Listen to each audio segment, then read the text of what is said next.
melihat si Eno tertidur dan tidurnya itu memakai tank top saja. Nah, di sini saya mempunyai asumsi karena melihat si Eno memakai tank top saja ketika tidur, lantas ketiga orang ini kesetanan atau kerasukan setan. Perlu diketahui oleh kalian ya, cangkul tersebut masuk hingga menembus paru-paru korban. Diperkirakan gagang cangkul tersebut panjangnya 60 cm dan masuknya itu hampir 99%. Yo, welcome back to my channel. Ketemu lagi dengan saya, Aden Sundara, si driver ojol paling tampan sedunia. Oke teman-teman, kali ini saya akan menceritakan kasus Eno Farihah yang meninggal dengan tragis. Kasus ini pun sempat geger pada tahun 2016 silam. Eno Farihah adalah wanita cantik yang lahir pada 6 Oktober pada tahun 1997 di desa Panggendikan, Kecamatan Lebakwangi, Banten. Eno Farihah sendiri pada saat itu berusia 18 tahun dan dia bekerja di PT Polita Global Mandiri Tangerang. Nah, ini sepertinya si Eno baru lulus sekolah langsung kerja di pabrik. Eno Farihah sendiri dibunuh secara sadis oleh 3 orang, yaitu Rahmat Arifin, Iman Hafriyadi, dan Rahmat Alim yang notabene adalah pacar Eno sendiri. Rahmat Alim yang notabene pacar Eno meminta bertemu dengan Eno lewat SMS. Oh ya, perlu diketahui mereka pacaran baru 1 bulanan.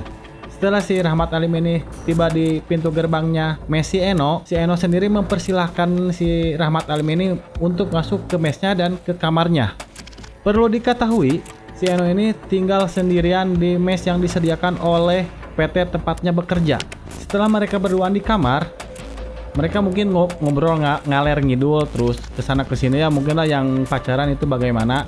Terus lama kelamaan mungkin si Rahmat Alim ini kemungkinan sagne ya, dan si Rahmat Alim ini mengajak si Eno untuk berhubungan suami istri, akan tetapi si Eno menolak karena alasan takut hamil. Karena ajakan si Rahmat Alim untuk itu-ituan ditolak oleh si Eno, lantas si Rahmat Alim ini keluar untuk sebat dulu, mungkin lah ngerokok lah. Ketika di luar, si Rahmat Alim ini bertemu dengan rekan kerjanya si Eno, yaitu Rahmat Arifin. Si Rahmat Arifin ini bekerja di tempat yang sama dengan Eno. Dia juga tinggal di mes yang sama dengan Eno, akan tetapi dan pastinya mereka itu beda kamar ya teman-teman. Si Rahmat Arifin ini lantas bertanya kepada si Rahmat Alim, mungkin kayak gini ya, ngapain lu di sini? Lalu dijawab lagi dengan Indah. Perlu diketahui Indah ini adalah nama samaran Eno atau nama lain Eno ya. Biasa kalau anak-anak muda pada zaman itu mempunyai banyak nama samaran, oke? Lantas si Rahmat Arifin ini menanya ke si Rahmat Alim, Eno siapa gitu ya. Lantas di sana mereka ngobrol sambil si Rahmat Alim ini diintegrasi oleh si Rahmat Arifin. Ketika mereka ngobrol atau mengintegrasi, datanglah si Imam. Si Imam ini adalah akamsi dari sana. Lalu si Imam juga bergabung dengan kedua orang tersebut, dan lantas si Imam ini dan si Rahmat Arifin ini mengintegrasi si Rahmat Alim. Nah, di sini lantaran di sana tidak ada yang namanya Indah, lantas si Rahmat Arif dan si Imam ini mengajak si Rahmat Alim untuk masuk ke kamar mesnya si Eno.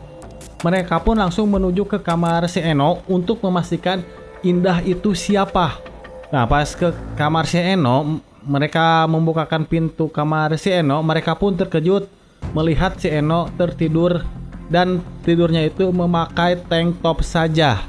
Nah, di sini saya mempunyai asumsi karena melihat si Eno memakai tank top saja ketika tidur, lantas ketiga orang ini kesetanan atau kerasukan setan. Dan mereka ini kompak sekali untuk melakukan sesuatu kepada si Eno ini. Di sini si Imam sendiri langsung membekap wajah si Eno dengan bantal dan menyuruh si Alim untuk mencari pisau di dapur. Selagi si Eno dibekap oleh si Imam, nah di sini si Rahmat Arifin ini langsung memperkaos si Eno. Setelah si Arifin beres memperkaos korban, lalu datang si Alim membawa cangkul. Lalu cangkulnya diserahkan kepada si Arifin. Akan tetapi si Arifin ini menyuruh si Alim untuk memukulkan cangkul tersebut kepada korban. Bukan dipukul tapi dicangkul mungkin ya. Terus di sini si Alim nurut begitu saja kepada perintah si Arifin untuk memukul atau mencangkulkan cangkul tersebut ke wajah korban. Si Alim ini memukulkan atau mencangkul wajah korban berkali-kali sehingga korban mengalami luka terbuka. Bisa dibayangkan oleh kalian sendirilah bagaimana mengerikannya di saat itu pada TKP. Di sana percikan darah korban pun kemana-mana dan wajahnya sendiri dipenuhi dengan darahnya sendiri. Setelah melakukan itu, si Alim ini sempat keluar mungkin karena dia mual melihat keadaan korban dan banyaknya darah yang berceceran di sana. Lantas tidak beberapa lama mereka masuk kembali untuk mengecek keadaan korban. Lalu dengan sadisnya si Alim ini menggigit payudara korban hingga payudara korban mengalami memar. Mungkin itu Eno sudah meninggal ya. Nah, di sini tidak sampai di situ saja kekejaman mereka terhadap korban.